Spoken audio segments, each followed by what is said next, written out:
Dr. Rosensweet. Good morning, Carolyn Shapiro. That is my name, and it's going to stay that way. How you doing? I'm good. Oh, good. Good to hear. I am also well, and I'm hoping all the ladies are well. Happy everybody is going to be here, and we can get started with the questions that we have. Good morning, Joanne. Okie dokie. So I have a list of questions, and I kind of had to rearrange them a little bit, but they're good ones. So, women are getting a lot more savvy now, especially like in the biology and the chemistry and so on and so forth. And they're asking questions that are just really amazing. This one is short, but it has to do with pregnenolone. And the question is pretty simple with that, I'm having a brain fade. Forget it. Anyway, question is, do we need pregnenolone? Well, I think we need just about everything that we started off with. From that team that made us? Like when we were born, and especially when we were in our late adolescence, we were very rich in a ton of biochemicals. And the more the merrier. And pregnenolone, I think some people are using it in a way that I wouldn't recommend. And I joked about it last time. That pregnenolone, when you look at the intricate biochemistry of how hormones are produced, they really start with cholesterol. And then cholesterol turns into the first active biochemical is pregnenolone in the chain of events. And then pregnenolone can be used to convert into the various ovarian hormones, testosterone, estradiol, etc. But we really have no control over it. And I think that if pregnenolone were the only thing in the world that we had available to us, then I'd probably recommend it to see if we could boost hormone production in perimenopause when the ovaries stopped working. I don't know. I've never done the experiment, and I never trusted that it would work, because to give pregnenolone and hope that it'll turn out to be DHEA or testosterone or estradiol, I think it's an error. And I've never done the experiment. I don't know anyone who has, any of my esteemed colleagues. Now, having said that, pregnenolone has a value all of its own. I mean, it's somehow neuroactive. So in the 1940s, they gave pregnenolone as an experiment to factory workers and to airplane pilots. As you remember, there was a war going on. And they reported increased mental acuity. So pregnenolone is one of the many things that I turn to if there's cognitive decline. Interesting. My first go-to thing in cognitive decline in a woman from menopause is to replenish her ovarian hormones to optimal levels.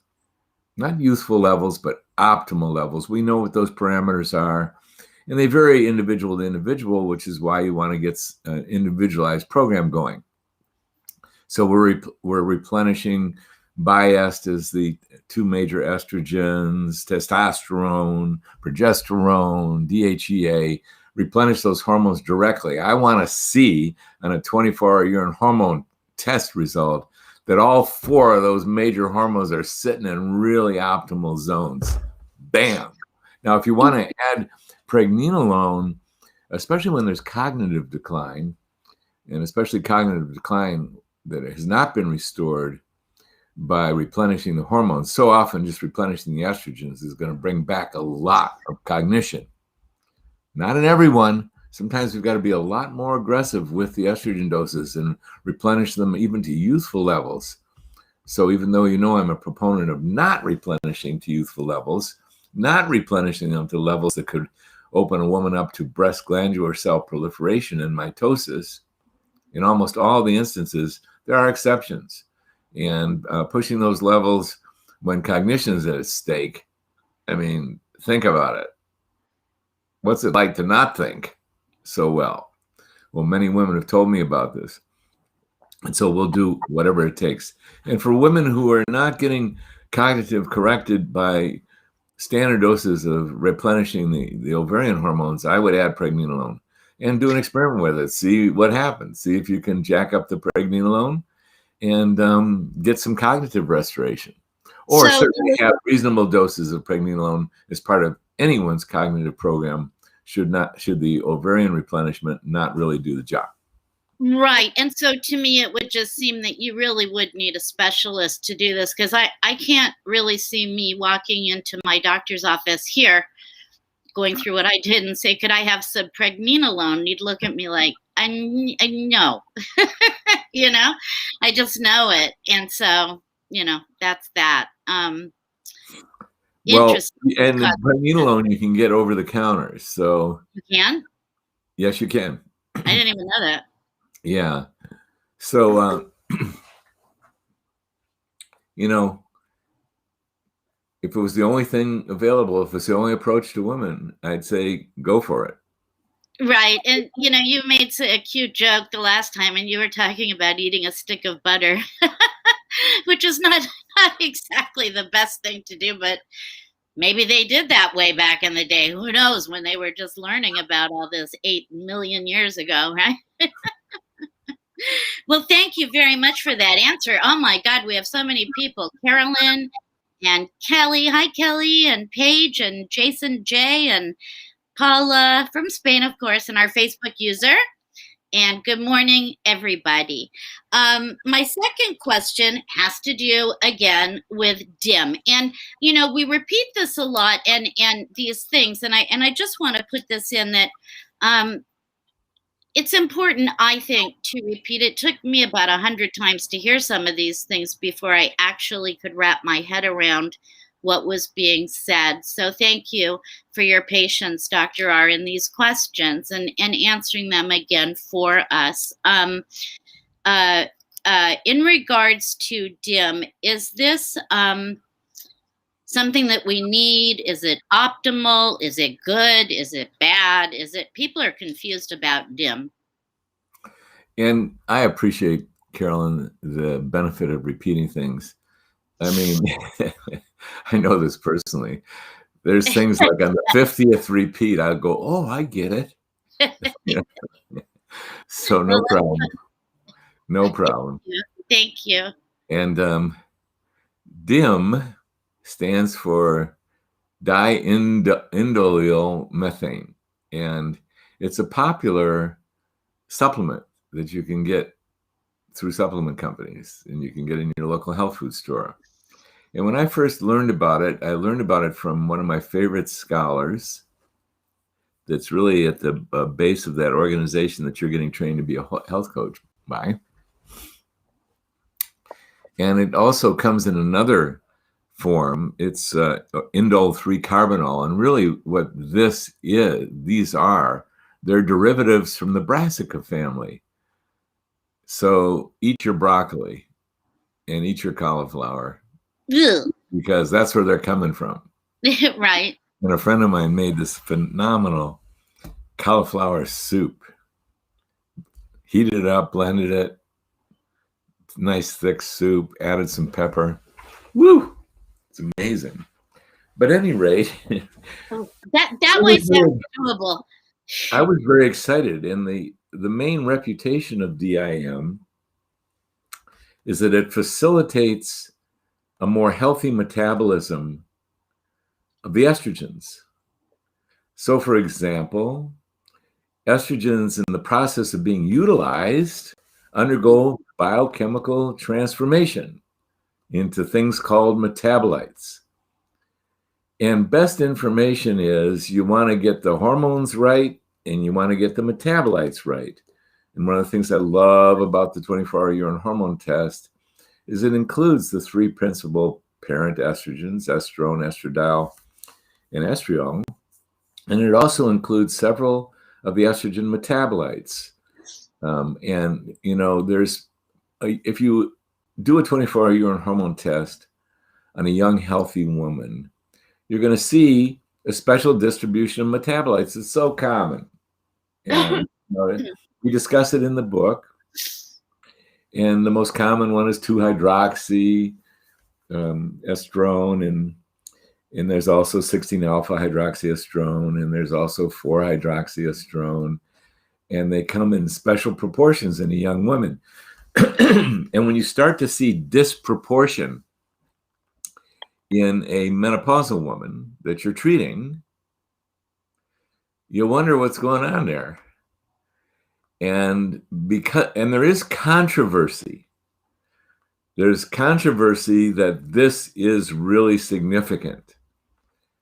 Like, for example, we like to see at least twice as much 2-hydroxy as we see 16-alpha hydroxyestrone. We like to do that. And really what that is it's copying the pattern of a young woman. The controversy is that really putting a woman at risk for breast cancer? And I think it's very controversial because I always like to picture risk as this. Anyone who develops any significant illness, there's thousands of diagnoses possible, none of them that any of us really want, including cancer. We're all at risk for cancer. I mean, as a male, I have special risk for prostate cancer as well as other cancers.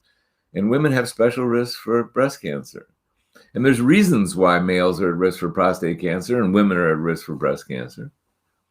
And we want to avoid those reasons.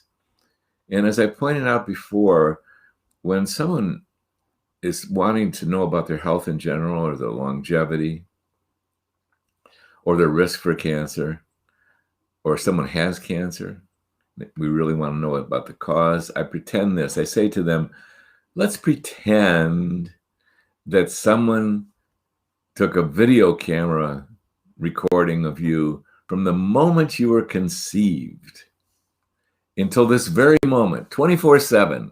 We had all that footage, and we're flashing it up on this wall behind me. And however, it underwent some magical editing. The editor pressed a button, and all the good stuff disappeared.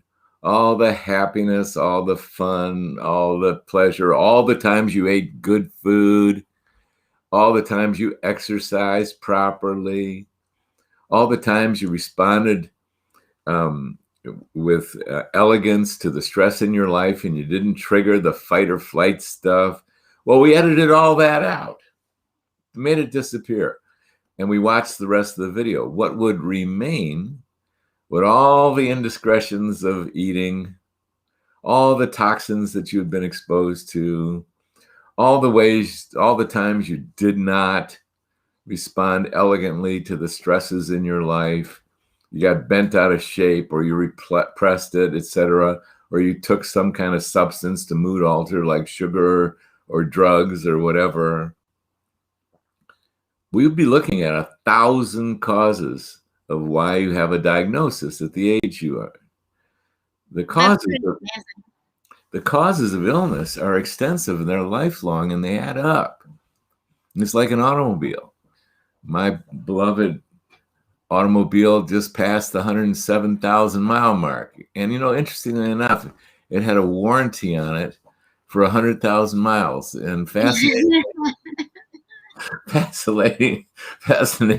enough, at 100,000 miles, all kinds of bizarro stuff has started to happen to this.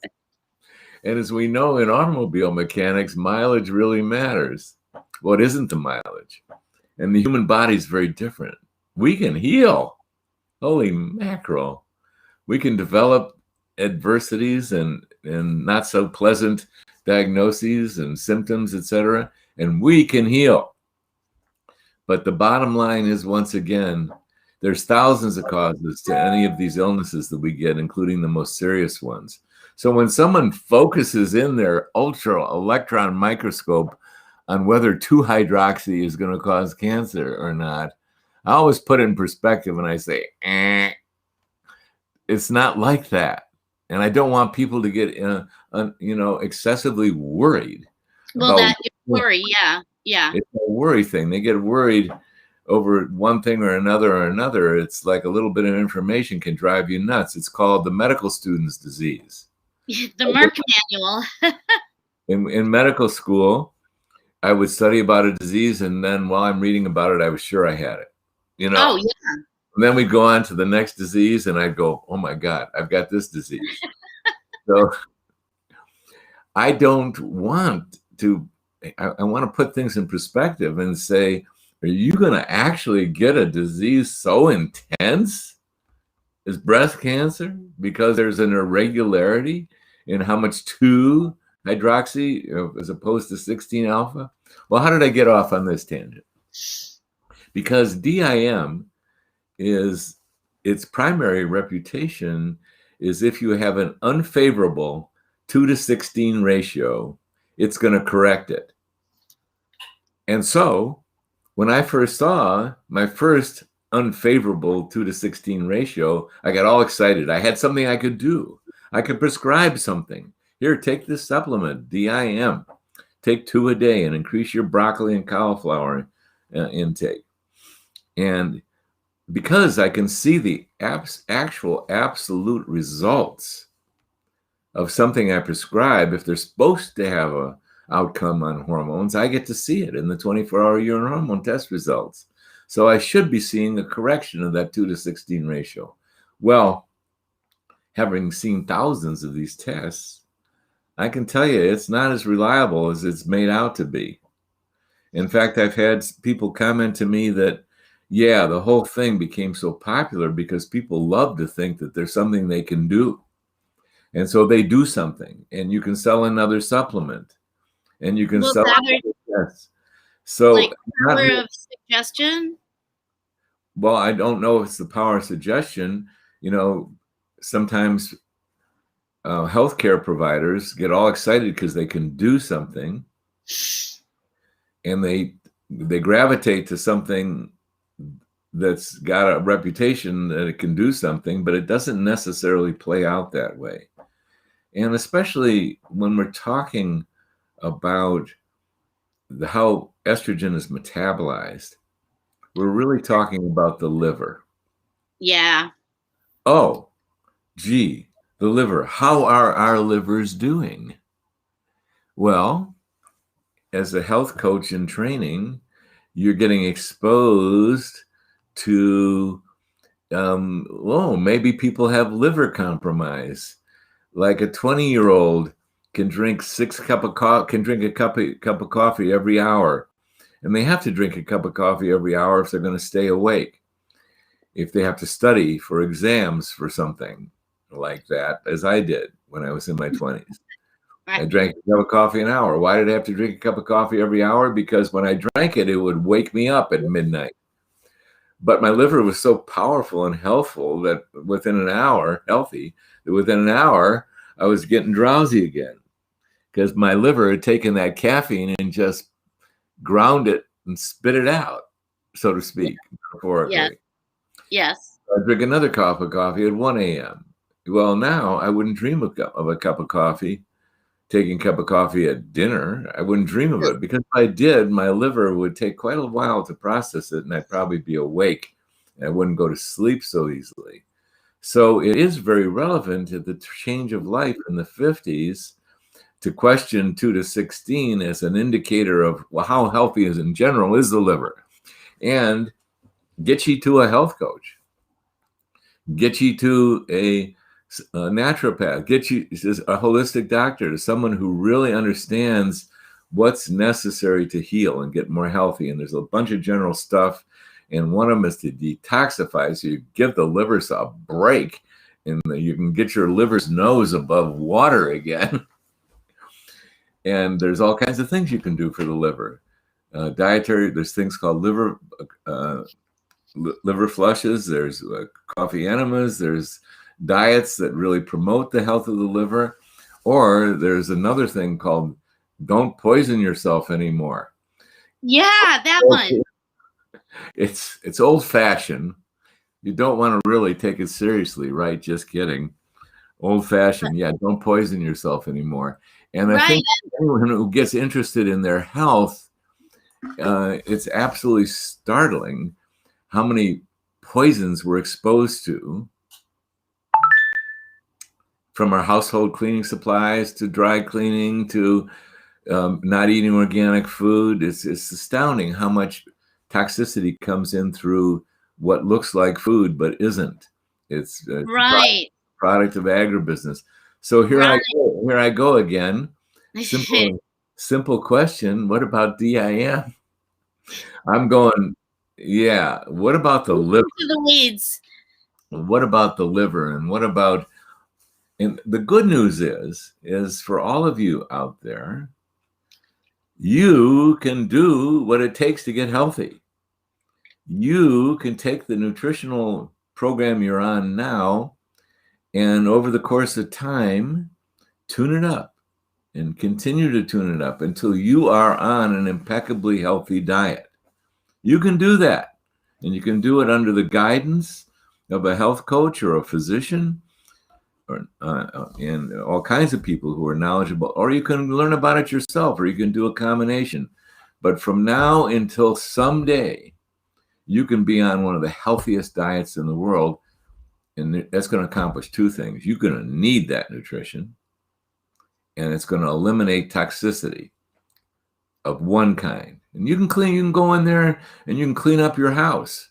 You can get rid of all the dryer perfumed things and all the crap under your sink in your bathroom sink, and it gets a lot less expensive. Like, what do I use? Distilled clear vinegar in a spray bottle, baking soda. They work wonderful as scrubbers. And how many more cleaners do you need? Not many. People walk in, they're like, oh my God, your house is amazing. Right? Yeah. And so you can learn, you can acquire information, tools, and support to do really well with the stresses of life and get stronger and wiser and more skillful in your ability to love. You can get the support. It's out there. And these are the main things. And then you can exercise. And if you're really fabulous at exercise, you're going to do the right amount. And you're not going to do too little. That's consequential. And you're not going to do too much. They're going to strain your joints. And you're not going to do it at a pace that's going to ramp up your heart rate faster than your heart as a muscle is capable of taking it on. You're going to get the long range. So DIM, well, I wish I could report it's the magic that it's purported to be.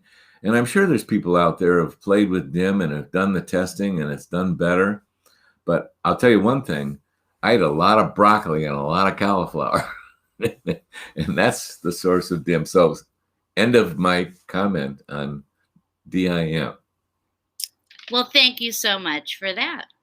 So now I'm going to get into a question that came in, and I was asked to ask it. It's an interesting question. And it's from Helen saying, I want to know, we're going way off to the other end. I want to know if staying on synthetic hormones after 60 is dangerous or risky. I can't afford bio hormones right now. Plus, I don't have access. I still take the synthetic ones as I have terrible menopause symptoms, bad arthritis when I stop, and I don't have any breast cancer history in my family. So can you expound upon that for me, Dr. R? Yes.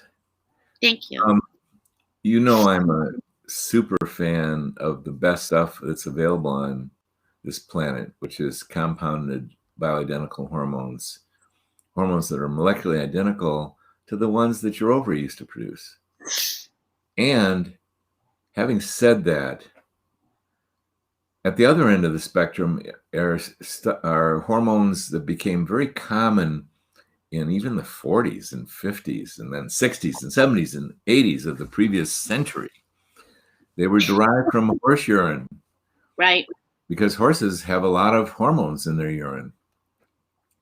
And their names were Premin and Prempro.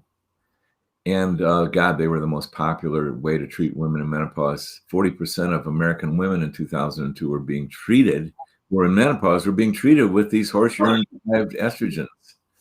and even this other one that had the estrogens plus this artificial molecule called progestin. It was known as Prempro, still is known as Prempro, and they were taken orally. And that's how the manufacturers, the pharmaceutical manufacturers, figured they could produce a lot of hormones for a lot of women. And although these are not my favorite molecules by any means, you know what? They've done a lot of women a lot of good. And if it was the only thing available, I'd be recommending them. And so, bravo. And I met a lot of women who their doctor put them on Premarin or Prempro when they went into menopause 30, 40, 50 years ago. And these women looked a lot better and felt a lot better. And the ones I were exposed to, they came to me because they really benefited by hormones, but they're curious about the bioidenticals. And that's how I got to know them. And I was, although I've never been an advocate of Premarin or Prempro for a lot of reasons, when they came to my office and they said they were interested in switching, I always congratulated them because in their lifetime, their physician had the wisdom to prescribe Premarin and Prempro, and it did them a lot of good.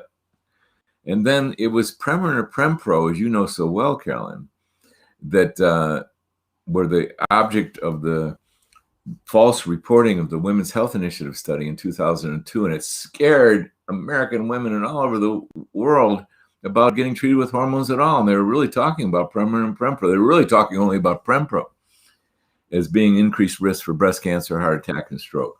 Well, and their doctors as well. So nobody would prescribe them. And it scared the healthcare providers too, because they said that there was an increased risk. But even in that original study, if you read the study, you'd see them make a statement that the problem was with Prempro and the actual increased risk was not statistically significant. What that means in science is that's junk. It's worthless. It doesn't have any significance, non-statistical significance. But craziness, insanity, the press grabbed a hold of that and blasted it out into the universe, and doctors were partially responsible for that blast. From what I always thought to be, they must be misogynists at their core, that they got that information out. And there was only part of the committee, much of the committee that did that public, that did the Women's Health Initiative, were appalled that was going out like that. And all of this is detailed in that wonderful book by a childhood friend of yours that you reconnected with, Dr. Alvin Blooming, and the book is called Estrogen Matters. So that those of you who really want to become expert at this, get that book, Estrogen Matters by Dr. Blooming, in which he reviews it, and Dr. Tabris, in which they review the actual science. Well, there are 385 scientific sightings in that book. Yeah, there's actually over 460 of them. Okay. And they are laying down the science that there was misinformation. And of course, the original Women Health Initiative Study Committee actually retracted the study in 2017 or 16. They published, in the same committee that had put out the Women's Health Initiative, published in the same journal, the Journal of the American Medical Association, that after 18 years of follow-up, these women who were on Premarin and Prempro, there was no increased risk for breast cancer, heart attack, or stroke. Well, how many people have heard of that? Very few, and very few physicians. So there's still terror of treating with hormones, even though there is no increased risk, even with Premarin and Prempro. Right, and especially, and I'm sorry to interrupt, but especially women over 60 are so frightened. They're so frightened. And I hear it a lot. Oftentimes, these doctors will say, you know what, you're over 60 and I'm just not going to give you the hormones. And I agree with you. There's still widespread terror is most prevalent amongst physicians. And of course, where it really counts is amongst women. But it's getting antidoted. Person by person, doctor by doctor, and Dr. Blooming and Tabris are out there beating the bushes, trying to make a difference. Their book certainly has. And physicians are catching on as well that, oh my God. So Bottom line, if that's what you have access to, bravo, enjoy. There are some of my more erudite colleagues who would challenge that. And I sure respect Phyllis Brunson, who's done some amazing work on progestin, part of PremPro and part of birth control pills. This is not the optimal thing. But bless your heart, if this is what you have and this is what you have access to, I can't say that I'm going to advocate it, but I am going to say that women who are on PremPro and Premarin, and they got on it early and they stayed on it for many years, they have a lot of gratitude for that. And protecting bones, brain, vagina, cognition, etc., etc. And here's someone, a Facebook user. That's a funny name. You know, how did your mother name you Facebook user? I mean, if you're menopausal, there wasn't even a Facebook at the time. It was my name, but I changed it. I didn't like it. Your last name was user and your first name was Facebook? Well, I had a middle name too, but I'm not going to say what it was. Well, I'll get used to it. I don't want to criticize anyone's name, really. Yeah. I think it just comes up because their names don't come up. It's actually, there is not a Facebook user. I was Sherlock Holmes, and it's a culmination of many different people, but their names don't come up. But really what I wanted to was comment on this particular statement. The Facebook user is saying, I thought the synthetic progestin and PremPro was linked to strokes and heart attack disease in the WHI study. Yes, but that the Premarin alone, which didn't have progestin in it, was associated with a 0.79 relative risk of breast cancer, heart attack, and stroke. 0.79 means women treated with Premarin were at less risk for breast cancer, heart attack, and stroke than women who were untreated. That's such a big... That was in the original Women's Health Initiative. As far as progestin, the relative risk was 1.26. Oh, they were at slightly increased risk. However, 1.26 relative risk is not scientifically significant, statistically significant. And they published that too. They said there was a 1.26 relative risk, but that is not statistically significant. Well, who paid attention to that? Nobody. And as they followed up on these women who were on progestin as part of PremPro, as they followed up on these women for 18 years, that risk disappeared by 2006. Following up on these women from 2002 to 2006, the risk went down to 1, which means there was no increased risk. Well, it was never statistically significant in the first place, which means they never, ever, ever should have published that study. How in the world that craziness took place is just beyond me. And, yes, many hold with you. And then when they actually did the follow-up, it wasn't even 1.0. The relative risk disappeared entirely. And they published that by making this statement. They weren't willing to call themselves wrong, but they did say after 18 years of follow-up, there is no increased risk of breast cancer, heart attack, and stroke. So I want to clarify that, Facebook user, that yes, we all thought. I thought about it for a very short period of time, because when I read the study and I saw that 1.26, that it was not statistically significant, and I went to the European literature, I went, uh-oh, this thing exploded onto the American public and the American healthcare professionals, and it was wrong. Wrong information. And it scared everybody. So 18 million women being treated with hormones in menopause, 40%, dropped to probably somewhere around 1 million. It recovered by 2017 to 5 million women. In the study, went from 18 million, now it's recovered to 5 million, and over half of those women are being treated with compounded bioidentical hormones. So again, the recovery is taking place. Look how slow it is. It's not even a third of the women that were on hormones are now on hormones. And there's many missions, including ours, to re-empower women and really. Yes, and here you are. You've got your Facebook page that you originated. You're really trying to get out into the general public that these hormones matter and you can take them and you're going to have less risk. That's what I really like you to hear. Hormones matter humongously, enormously. And if you take them, even if it's Prem-Pro, you're at less risk for breast cancer, heart attack, and stroke than if you don't take hormones at all.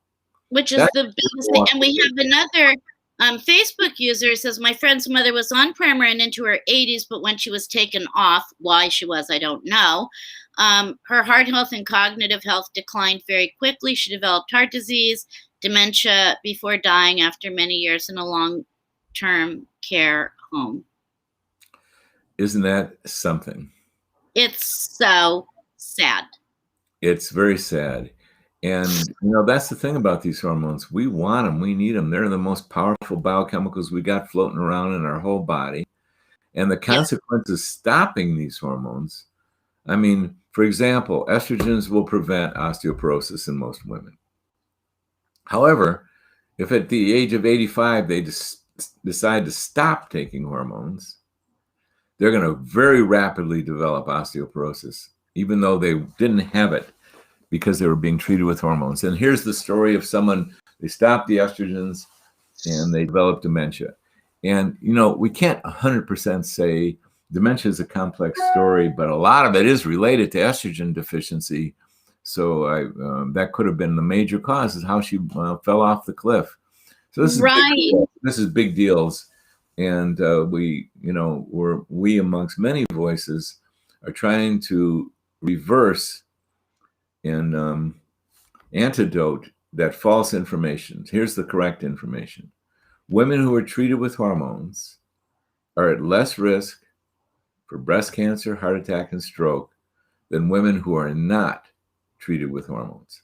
Less risk in women who are treated, even if that treatment is Premarin and Prem-Pro. That I'm not an advocate of. I'm not saying they'll go out and get their Premarin and Prem-Pro, but if that's the only thing you have, bravo, do it. That's the only thing you're able to afford, then it's so much better than nothing. Absolutely. I just I lost this, but it's another Facebook user, and she's talking about the creams. I don't know where she went, but I don't have the cursor, but she was talking about the creams, and in taking the creams, I think she's talking about vaginal creams, if they are equally as effective. So again, I don't know, Dr. R, do you feel that that would also be in the realm of, the Prem and Prem-Pro or the bioidentical hormones or the creams or whatever, any hormone? Like anything, there's any subject you name, like someone could get a Model T Ford and it would probably, and it would serve, and you could get a lot done, and you could travel to many places. Or you could get a 55 Chevy these days. They're probably out there. And that would be a good, if it was in reasonable shape, it would be a good transportation. Or you can buy a Tesla or whatever. There's a wide variety of quality out there. And when you can get the Tesla because they're magical. But if all you could do is afford a 55 Chevy, it's going to carry you everywhere and it's going to do a good job. And that's what the world of hormones look like. And so what about the over-the-counter creams? I know that they have X amount of, I think they have biased in them, actually. Do those? Well, we don't know about these. I've heard mixed things. For one thing, they're illegal. And if they're on that famous online marketing company, you can find things that claim that they're estrogens. But I've heard mixed reviews about these. Like one of my pharmacist colleagues was at a conference, and he was a pioneer in the world of bioidentical hormones. And they're only prescription items, something like biased. And then he was at a booth. He was walking around this conference, and there's booths at these conferences of people hawking their wares. Or another way to put it is they're promoting their excellent stuff, or they're not hawking their wares, or they're less than excellent stuff. But a lot of these conferences, there's really high quality stuff being shown, marketed to the providers, healthcare providers. And he saw this booth of that company that was selling stuff on that famous distributor. And he said, do you know that what you're selling is actually illegal for you to sell that? And because these are prescription items, and there's a good reason why they're prescription items. What do you think about that? And they hemmed and hawed, and they said to him, well, there's not really the hormones in there. In other words, they're a label. Or maybe they were. Maybe there are hormones in there. And another opinion he had was they're just waiting till they get caught. They were from they were at a foreign company. They were foreign based, and they were the ones who developed it. And they just are waiting until they get caught up with, and they get caught, and they get their hands slapped, and they go back to their country, and they've made millions and millions of dollars. So I don't know what the truth is, but I do know how important it is in my mind that you go to a healthcare provider that knows what they're doing, and they get your doses dialed in, and they get them dialed into an optimal zone. And I just don't think they should be over the counter. I mean, I spend my days seeing patients through telemedicine, and primarily mentoring physicians and nurse practitioners and prescribing pharmacists. And man, there's complexity to treating a woman in menopause. Absolutely. If over-the-counter creams were the only thing that were available, I'd say, all right. Certainly over-the-counter progesterone does a lot of good. I'd highly recommend it, actually, for women in the perimenopause, but they're not strong enough, and you're not going to carry the day for a woman who's in menopause, the over-the-counter progesterone creams. And they've been around since the 1980s, and bravo. You can do some good stuff, and you're so unlikely to get hurt with over-the-counter progesterone. As you start wandering into the world of estrogen, I'd say better to have someone know what they're doing and do it precisely. For me, I'm paranoid to the point that, like, even with supplements, I won't get anything without my doctor's okay. I just won't, for me, because I made a few mistakes along that route in buying far too high of dosages of things that I didn't even know about. I just wanted to feel better. So somebody asked a question here about Triest. Did you say Triest? I said Triest.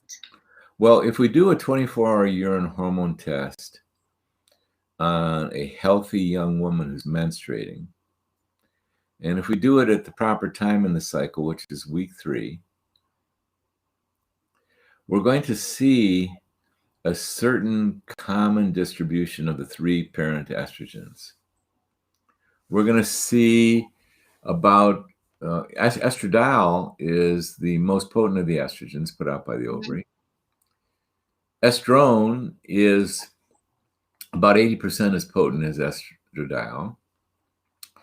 And in a young woman, there's a little more than twice as much estrone as there is estradiol. And estriol is about 1/8 as potent as estradiol, but there's about 2 times, well, there's somewhere between 1 and 2 times the amount of estriol than there is the sum of estrone and estradiol. Right. And that's what a young woman looks like. Actually, in one study, there was 1.3 times as much estriol as there was the sum of estrone and estradiol. Estriol's more prevalent. In another study, one that I was funded to do and did on young, healthy women, nursing students, it was 1.1 times as much estriol as there was the sum of estrone and estradiol, and that's what a young, healthy woman looks like biochemically. So when the originator, Dr. Jonathan Wright, when he thought up the idea of recommending that his compounding pharmacy go searching for pure molecularly identical estrogens, for example, he suggested that they go look for Triest. They look and they dispense what the young women had: estriol, estrone, and estradiol. And then the interesting, and when I first prescribed, I prescribed a few women Triest, just trying to copy nature, right? Prescribe Triest. In fact, prescribe Triest that has 1.1 times as much estriol in it is it has the sum of estrone and estradiol, and make the estrone about twice as prevalent as you do the estradiol. Triest, copy nature. Dr. Wright's coined that phrase. However, when we administer Triest, we get this mysterious thing happen. The 24-hour urines do not look like the 24-hour urines of a young woman. And what we learned is we do not need to give that woman estrone. And if we just give her estriol plus estradiol, then for the majority of women, if we give her 4 times as much estriol as we do estradiol, we do a formulation called Biest. Bi has estriol and estradiol in it, 4 times as much, 3 times as much estriol as it does estradiol. Then you wind up reproducing the patterns of a young, healthy woman when you do 24-hour urine hormone tests. So I found that out really early. So I stopped prescribing Triest and just started prescribing Biest. And anyone who does 24-hour urine hormone tests and is exposed to the training and the proper education on this is going to wind up treating with Biest. So there's hardly anyone that I've ever heard of or run into these days, but I have a feeling that they could exist, that is prescribing Triest. Don't need the estrone. Your body's going to metabolize the Biest properly, and it's going to produce the exact amount of or you can tweak the formulas to get the exact replica copy nature of a young, healthy woman. Right. Which was also something I didn't know. I thought it was a one size fits all, and you take 1 drop and that's it, and you go on your merry way. Yeah. To learn. But women are so individual, Carolyn, to your point. Yes, I know. Women are so individual, as you can see by body types. Men are individual too. You know, we think that we're all the same, and in many ways we are the same. But when you get to the biochemistry, there is wide spread individual needs, individual hormonal balance, individual absorption, individual preferences, not to mention individual sensitivity. And so you get an infinite number of possible combinations, and that's why it's good to go to someone who really knows what they're doing. They'll help you tweak your way into your own individual configuration. Right. And so there again lies the specialist part, where you really want to find someone who knows what they're doing. Yeah. And I'll tell you, if there was no specialists and there was only over-the-counter stuff, and you're going into menopause or andropause, I'd play with what was out there. As crude as that may be, you know, it's pretty weird for me as a medical doctor, but you never say never. And, you know, we live in an era where access to someone who knows what they're doing is not easy for everybody. No. So I want to address the needs of the women who don't have that access because they can't afford it. And we got to come up with something better, because the stuff is just too expensive. As we who are working on this, we really know. Well, I mean, it's too expensive for those who don't have financial means, and we're living in an era where there's less and less of that. So I'm not going to go there. And our project, the Menopause Method, has long-term plans of attracting scholarship funds that really matters to us. We've even gone so far as to create a nonprofit and have a catch place. So those of you who you have funds, you want to do a great deal of good in this world, fund our scholarship fund. And this will give a lot more women who really want to do the Menopause Method or want the expert treatment to get the treatment just through, you're going to sponsor them. And so if you want to know more about that, email me or contact Carolyn, and we'll give you the exact details how to do this. We receive. Yeah, because I want women to know that, like, it's not just, okay, you know, here we are talking about, there's a lot of work going on trying to help women who are in menopause to not suffer. And I'm out here pleading for those of you who have wealth and resources, want to do a great deal of good for the planet, fund the treatment of menopause with the best of the best compounded bioidentical hormones by funding a scholarship fund. All those funds will go directly to the support of those women. Yeah, yeah. Yeah, and we could talk about that, so I could put that up. And yeah, I mean, that it's fabulous, and I think that women will be really interested to help do that. Anybody that likes, you know, well, I see a lot of women that really are interested in helping other women in menopause. I see it every day. And we need more feminine energy in the seats of power. And it's the biggest, and that's one of the reasons we exist, and that we've attracted the support and partnership of one of our dearest and partners came on board because he sees the mission. He sees he has big thoughts. And he's extremely creative, and it really matters that women who fall off a cliff. So many of you women out there who are texting us, it can get really rough out there. Well, that can be addressed by good hormone treatment. And so one of our missions is let us support the women and get the women back in the marketplace, back in politics, back in the seats of power. We need it. We need the feminine energy. And what I'm really doing here is appealing to those of you who have got vast wealth or good wealth. Give it away. Fund the treatment of these women who are falling off a cliff, and they're having to, at best, they're not getting the kind of treatment that they need, or they're getting no treatment at all because they can't. Exactly. I was just going to say no treatment at all, and they don't even have the means to get the education to understand that they can feel well and feel better, and that's what makes me a little bit crazy. Our book is free, so they can get the education. In fact, you yourself are offering that book. Yeah, no, of course. But I mean, they don't even have computers, some of these, but I mean, whatever. Don't get me started on that. I'll go cuckoo. Yeah. I feel very happy this morning to be able to put out the call for money. Send us the money. Show us the money. Show me the money. We've got it down to where we got it as low as we can get that price, but it needs to go a lot lower. So right now at this phase of history, we're looking for wealth to really support the women who need it. And I tell you, I talk to the women.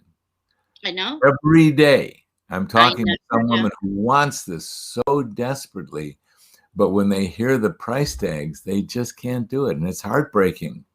No, it is. You have to turn someone down because we can't do it.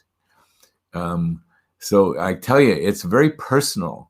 And yesterday, our company had to have a woman whose husband who loves her and supports her, and she had signed on to the menopause method, and he lost his job.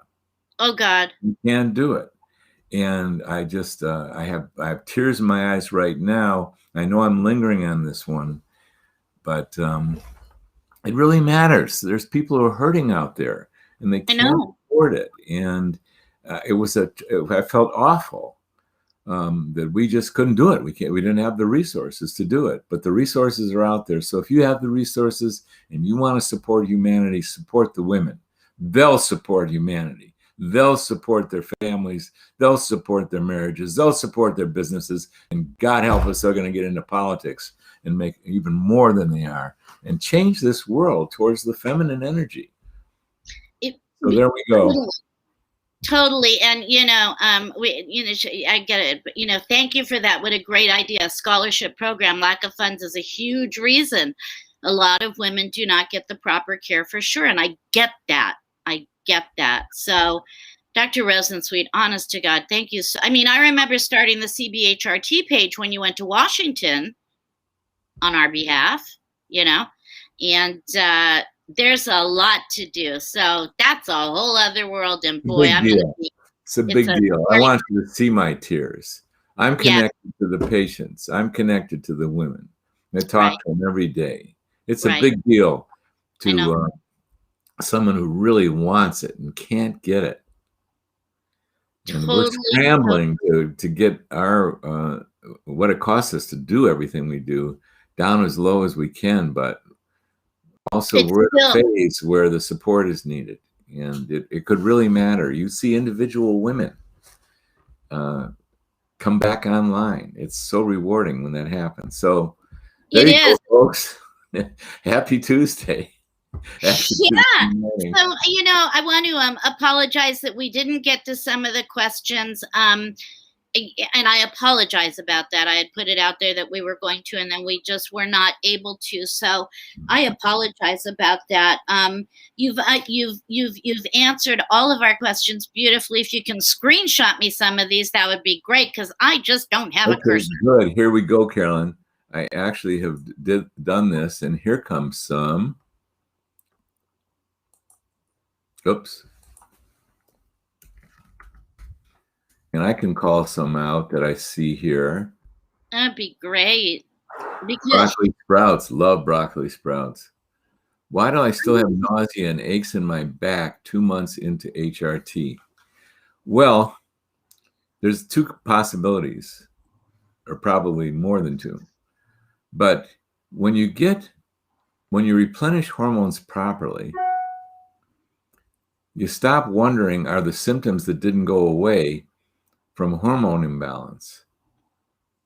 Now, you got to know what proper is, and you got to do 24-hour urine hormone tests to know what proper is, and there isn't a way around that, including those 5-point tests, peeing on filter paper. No. You got to do the 24-hour urine to know if you're in the proper zones.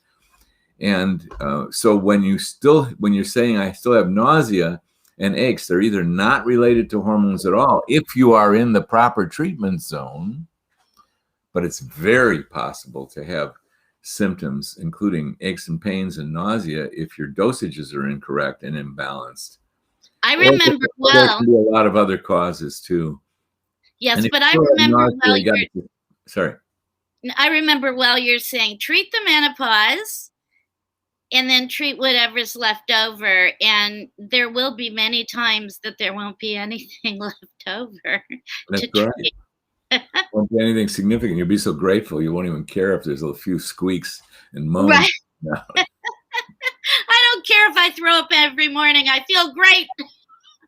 Now the nausea, I can't say this for sure. Yeah. But sometimes that nausea is due from an excessive amount of progesterone. So a lot of women who've gotten pregnant also are nauseated because progesterone is such a great relaxer. It relaxes the sphincter between the lower esophageal sphincter, and you get some regurg and you get some nausea. So sometimes it's from overdose of progesterone. There's many other possibilities around nausea though, but something's off. When you're on HRT and you're not feeling better and you still have symptoms, something's wrong. And either the treatment is wrong, too much or too little, or there's something else going on that you want to get to the bottom of. Got it. So in Happy Healthy Hormones, which you can download from the group on page 326 and 327, you can read those 2 pages and see optimal doses for yourself. What's too much, what's too little, just take a look. Bet you're going to like that book. And it's a hard stop. We're coming up on the hour, and I'm off. You know what? I'm going to call you Dr. Hardstop. Really? You are the busiest man I know, and I think it is amazing, and I think the women and the men think it's amazing. Thank you, Dr. Rosensweet, so much. I'll get these. I will ask them. I apologize for not getting to everything. We do our best, and I hope that everybody's happy and everybody has a great Tuesday, including you, and we'll talk on Thursday. Nice to see you as always, Carolyn. Oh, always. And always to everybody. Namaste. Have a fabulous day. We'll talk soon. Alrighty. Okay. Bye.